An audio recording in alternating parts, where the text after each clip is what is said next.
पहा फक्त Maharashtra superfast news, आवाज जनतेचा।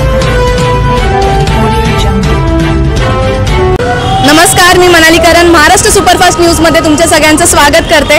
आणि आज नवीन वर्षानिमित्त गुढीपाडव्यानिमित्त आज आपण आलो आहोत नालासोपारा नगरीत। सगळ्यांकडून आपण जाणून घेऊया हा सोहळा कसा साजरा होणार आहे। सर्वप्रथम सर आम्हाला सांगा तुमच्या संस्थेचं नाव काय? श्री संत सेवा भजन सामाजिक संस्था आहे। ही मागील 18 वर्ष पश्चिम विभागामध्ये कार्यरत आहे आणि पश्चिम विभागामधल्या जी भजन सेवा आहे म्हणजे रेल्वेमधून जी भजन सेवा केली जाते या भजन सेवेचा पहिल्यांदा समिती होती, नंतर महासंघ झाला आणि आता ती संस्था म्हणून कार्यरत आहे। 154 भजन मंडळ याच्यामध्ये आहेत। आजचा भारत ही देवभूमी म्हणून ओळखली जाते आणि महाराष्ट्र ही संतांची भूमी ओळखली जाते।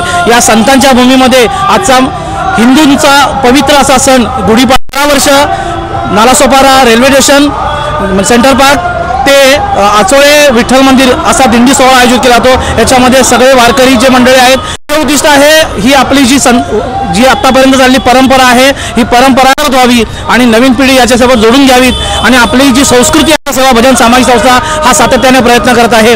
त्याचबरोबर संत सेवा भजन सामाजिक संस्था ही महाराष्ट्रामधल्या विविध वारकरी जे संस्था एक व्यासपीठ म्हणून तयार करून दिलं जातं। त्याचबरोबर व्यक्तीला रक्ताची गरज असते त्या व्यक्तीला सेवा प्रयत्न करत असते। धन्यवाद सर, धन्यवाद तुम्ही दिलेल्या माहितीसाठी।